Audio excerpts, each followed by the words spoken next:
بسم الله الرحمن الرحيم. الرحمن علم القرآن خلق الإنسان علمه البيان الشمس والقمر بحسبان والنجم والشجر يسجدان والسماء رفعها ووضع الميزان ألا تطغوا في الميزان وأقيموا الوزن بالقسط ولا تخسروا الميزان والأرض وضعها للأنام فيها فاكهة والنخل ذات الأكمام والحب ذو العصف والريحان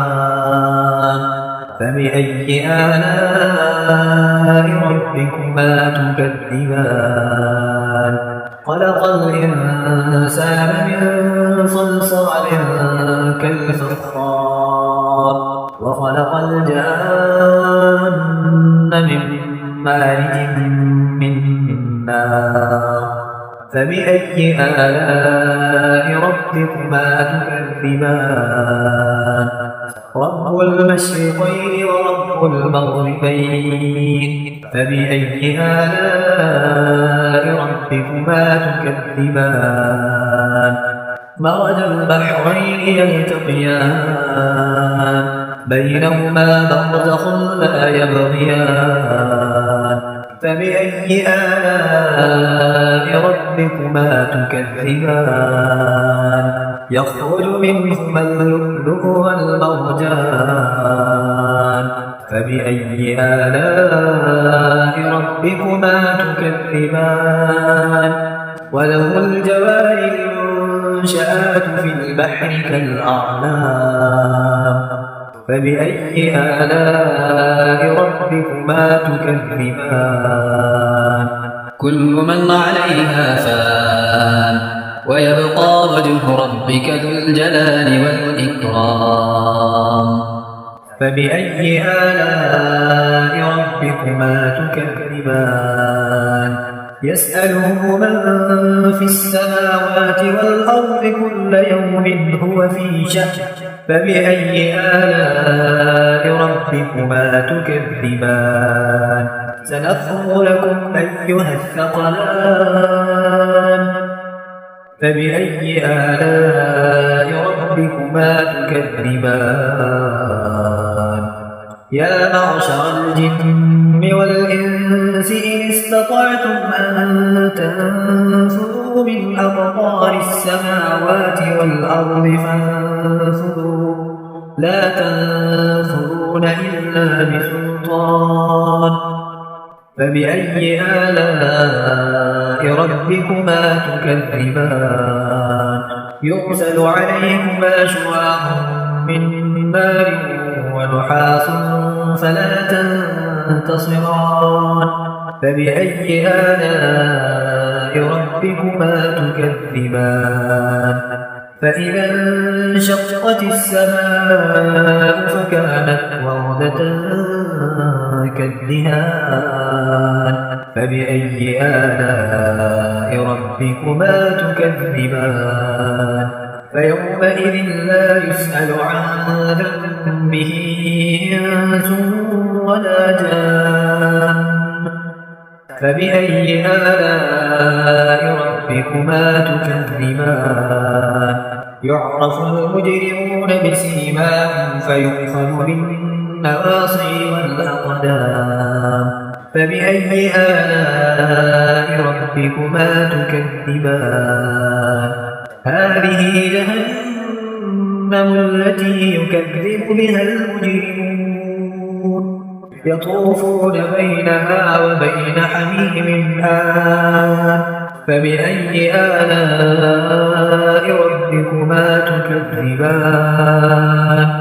ولمن خاف مقام ربه جنتان فبأي آلاء ربكما تكذبان ذواتا أفنان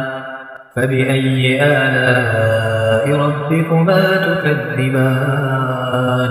فيهما عينان تجريان فبأي آلاء ربكما تكذبان فيهما من كل فاكهة زوجان فبأي آلاء ربكما تكذبان متكئين على فرش بطائنها من استبرق وجنى الجنتين دان فبأي آلاء ربكما تكذبان فيهن قاصرات الطرف لم يطمثهن إنس قبلهم ولا جان فبأي آلاء ربكما تكذبان كأنهن الياقوت والمرجان فبأي آلاء ربكما تكذبان هل جزاء الإحسان إلا الإحسان فبأي آلاء ربكما تكذبان ومن دونهما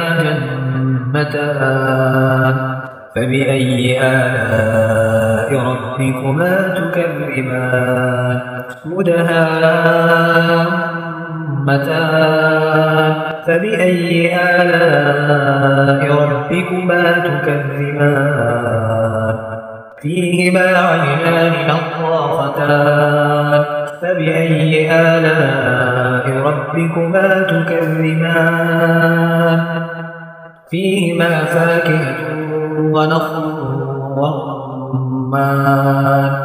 فبأي آلاء ربكما تكذبان فيهن خيرات حسان فبأي آلاء ربكما تكذبان حور مقصورات في الخيام فبأي آلاء ربكما تكذبان لم يطمثهن إنس قبلهم ولا جان فبأي آلاء ربكما تكذبان متكئين على رصرف خضر وعبقري حسان فبأي آلاء ربكما تكذبان تبارك اسم ربك ذي الجلال والإكرام